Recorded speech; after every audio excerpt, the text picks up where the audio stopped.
Assalamualaikum warahmatullahi wabarakatuh. Kita akan mulai perkuliahan pembangkit tenaga listrik. Pada pertemuan pertama ini kita akan membahas silabus atau materi perkuliahan yang akan kita bahas selama 1 semester ini.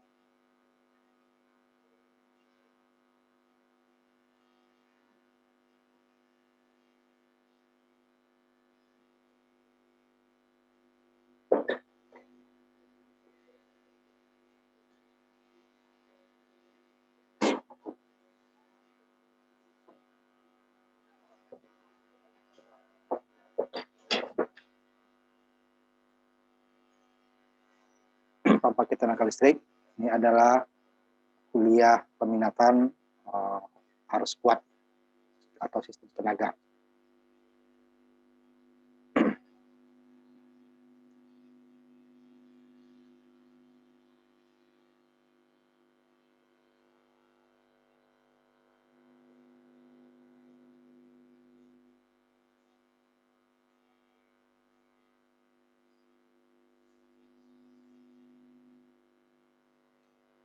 Ini tujuannya untuk memahami mekanisme kerja dan perancangan bermacam-macam penggerak awal untuk pembangkitan tenaga listrik.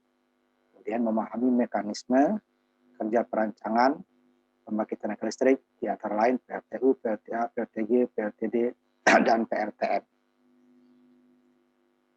Ini yang akan kita bahas.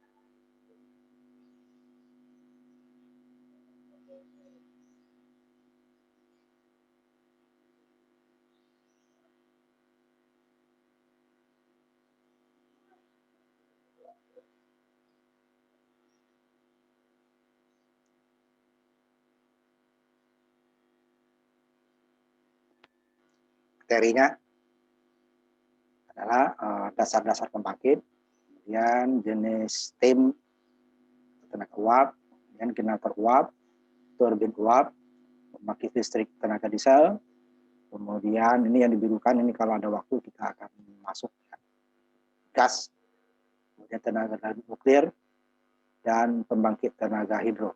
Ini polisi nggak sempat kita punya waktunya karena hanya 2 SKS. Ini adalah pustakanya.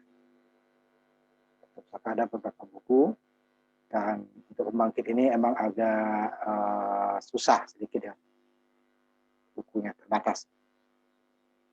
Nah, kita masuk ke materinya.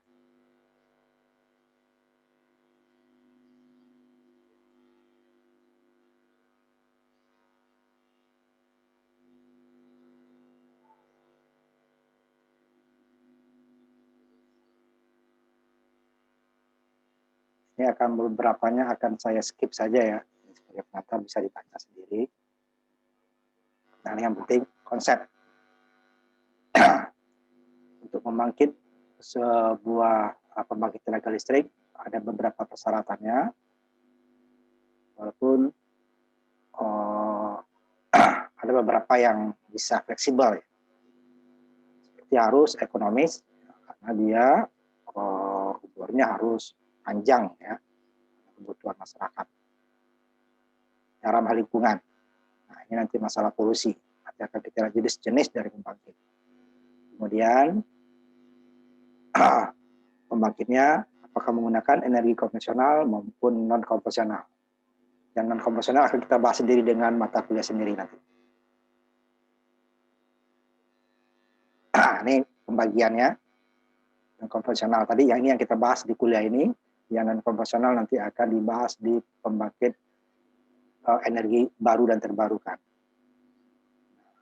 Steam engine, atau uap, ya, turbin uap, diesel, turbin gas, LTA, dan nuklir.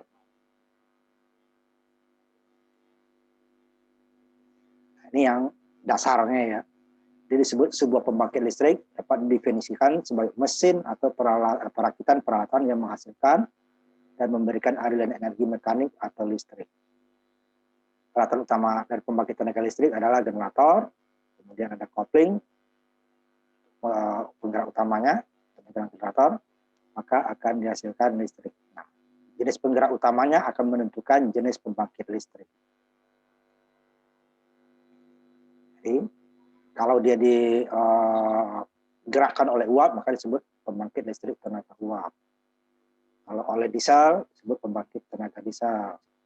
Kalau oleh turbin gas, disebut pembangkit listrik tenaga turbin gas. Oleh tenaga nuklir, nah, ini sebenarnya bukan pembangkitnya, dia juga uap. Cuman karena sama uap, cuman dia bahan bakarnya. Pembangkit tenaga nuklir, yang sendiri ini ya.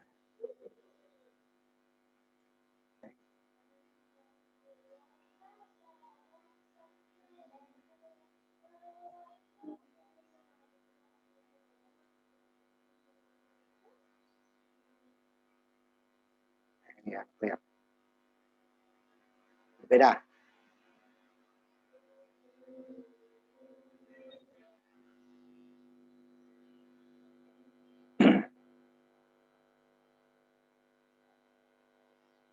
Hampir semua pembangkit tenaga listrik itu disebut dengan pembangkit listrik tenaga termal. Dia mengubah panas menjadi energi listrik. Kecuali satu nanti disebut pembangkit tenaga listrik tenaga air. Nah, itu dia tidak menggunakan termal, tapi dia menggunakan energi potensial yang berubah menjadi energi mekanik. Nah, ini yang dipelajari di fisika ya. Saya adalah massa dikali kecepatan. Ini nggak terlalu kita bahas ya. Nah, ini jenis-jenis energi.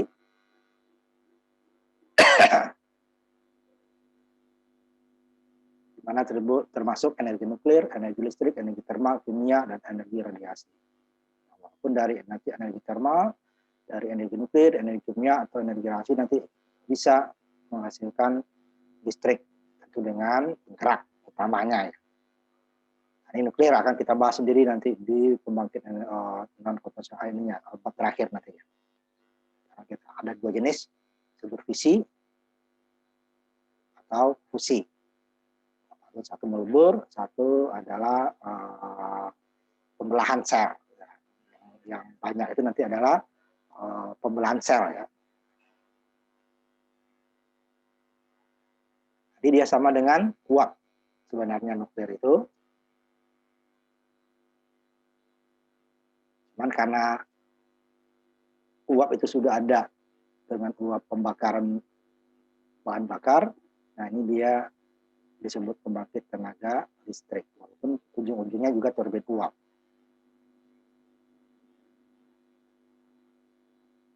Nah, listrik adalah konduksi atau transfer energi dari satu tempat ke tempat lain. Nah, listrik adalah aliran energi atau atom memiliki elektron berputar, kemudian beberapa terlepas terjadilah listrik. Dengan jadinya listrik, kita akan lebih mudah untuk mentransfer energi dibandingkan dengan energi-energi lainnya.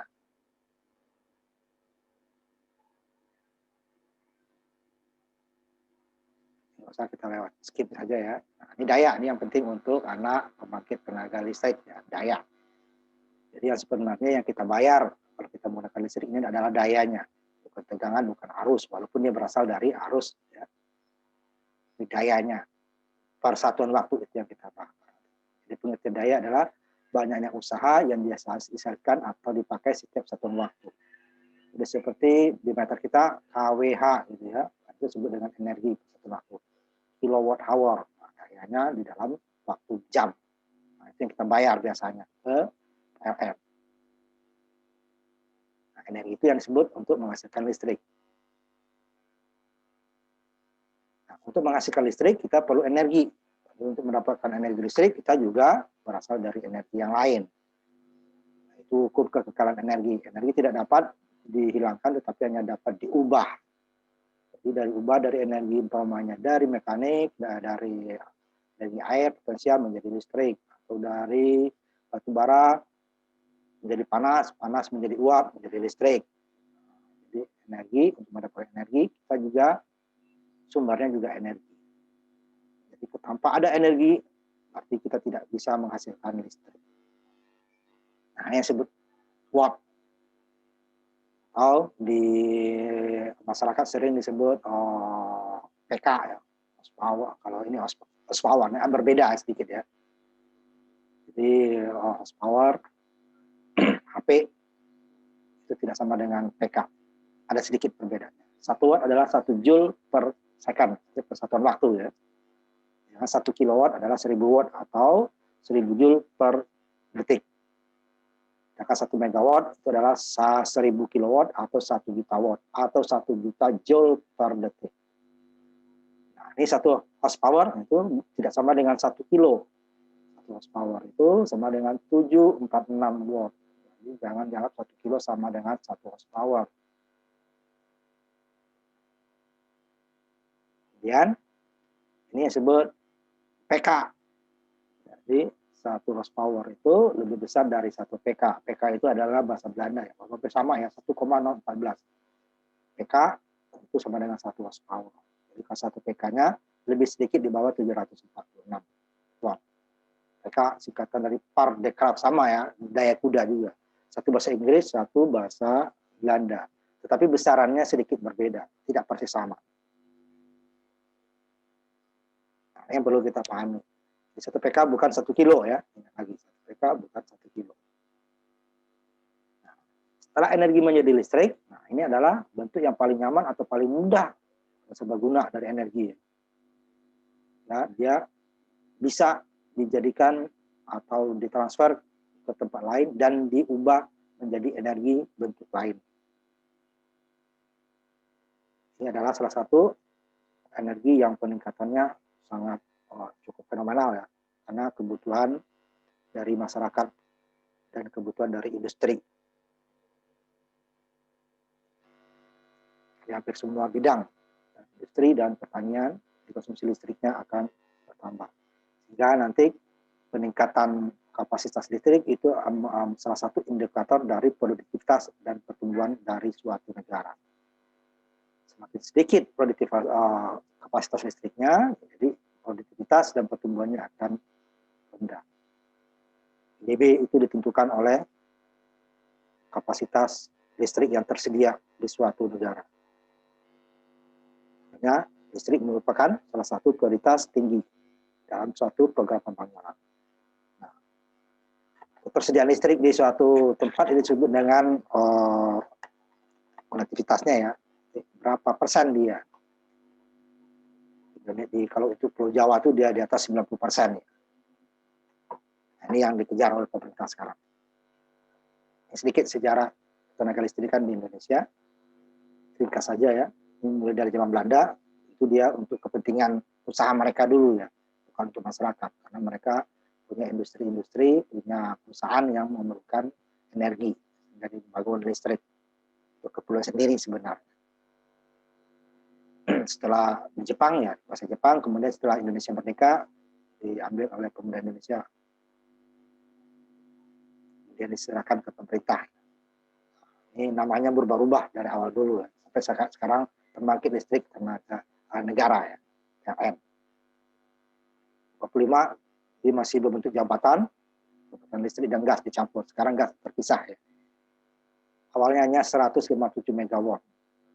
Kemudian tahun 61 itu udah 15 tahun ya. 15 tahun diubah lagi Badan Pimpinan Umum Listrik Negara, Perusahaan Listrik Negara. Kemudian 65 menjadi BPU PLN. Dibubarkan, dibentuk menjadi perusahaan listrik negara dan yang mengolah gas, PGN sekarang. Ada 2. PLN sekarang sudah 65 itu 300 megawatt kapasitas. 72 diubah lagi jadi perusahaan umum listrik negara. Tahun 92 sektor swasta diberi kesempatan untuk penyediaan tenaga listrik. Cuma sayangnya mereka hanya lebih ke pembangkitnya ya, bukan ke distribusi. Ini perkembangannya ya. terdiri dari bermacam jenis. PLTA, PLTD, PLTU, PLTG, ya, panas bumi, ini energi yang kita bahas nanti khusus kuliah sendiri ya. Kemudian itu dari segi pembangkit. Nah, materi kita di sini juga pembangkit. Ini sedikit kita bahas masalah distribusi. Nanti ada sendiri perkuliahannya ya. Jawa Bali memiliki sistem interkoneksi 500 kV, sedangkan di luar Jawa Bali adalah 105. Itu yang tower-tower tinggi itu ya. Itu adalah interkoneksi ekstra. Ini jaringan yang ada. Ini bisa dibaca saja ya. Ini akan dibahas detail per babnya nanti ya. Nggak usah kita bahas sekarang. Ini sama nanti akan disiap. Sama. Mesin diesel nanti ya. Adalah pembakaran dalam. Internal combustion. Yang pembangkit listrik yang menggunakan mesin bahan bakar minyak langsung pembakaran dalam hanya menggunakan diesel, tidak menggunakan bensin. Kenapa nanti akan kita bahas sendiri bab pembangkit tenaga diesel. Ini jenisnya atau klasifikasinya, ada siklus daya uap sebagian besar ya, vapor power cycle, siklus Carnot, Rankine. Nanti akan kita bahas siklus bagian relatif, siklus panas, memanaskan kembali ya, rehab cycle, dan siklus uap linear. Kemudian siklus daya, siklus Otto, siklus diesel ya. Otto ini penemunya ya, diesel sama. Dan turbin gas. Terlalu teoritis nanti nggak terlalu kita bahas. Nah, ini dia siklus Rankine itu.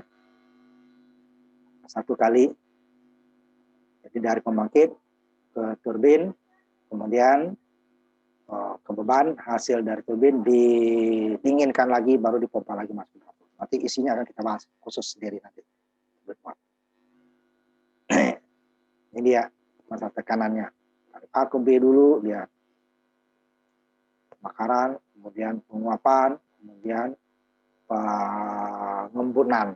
Dari A ke B itu adalah pemanasan, kemudian penguapan dari B ke C, kemudian menghasilkan tenaga ya.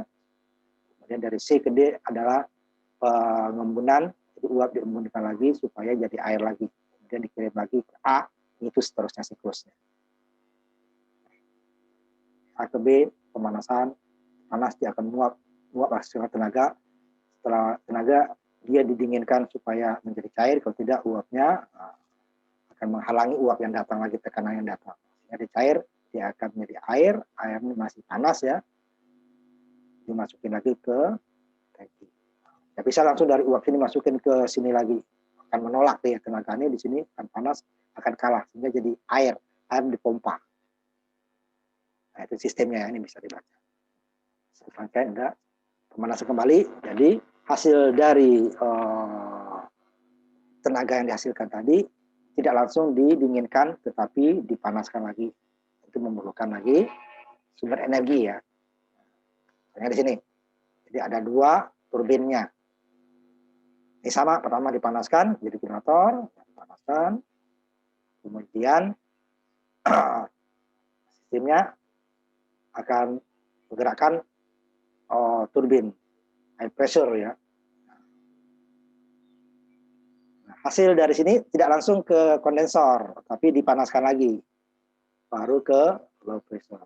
Jadi hasilnya ada dua kali pemanasan. Hasil dari turbin pertama, kemudian tidak langsung didinginkan, tetapi dipanaskan kembali untuk menjadi tekanan yang turun.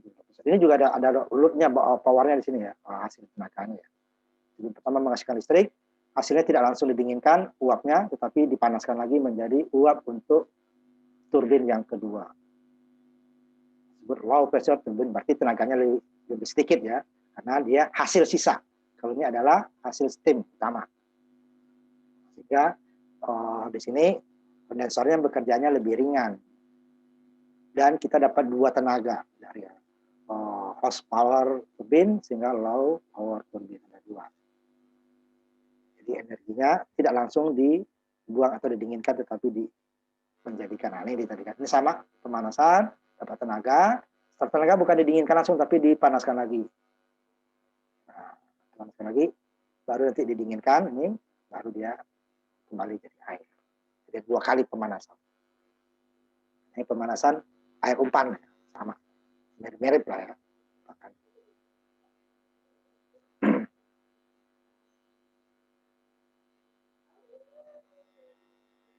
Nanti ininya akan kita bahas sendiri. Inilah materi sebagai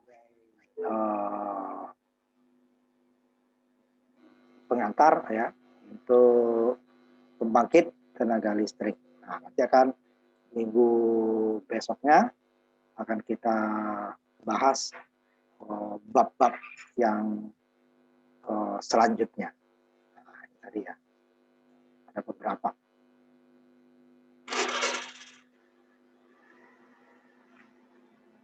Nah, ini kita bahas. Nanti baru pengantar ya. Nah, itu yang untuk pertemuan minggu pertama. Nah, ini yang terakhir tadi yang belum saya tampilkan. Ini sama ya dengan yang lain-lain. Penilaiannya sama. Nah, itu saja yang dapat saya sampaikan untuk pertemuan pertama. Minggu depannya kita akan sambung lagi.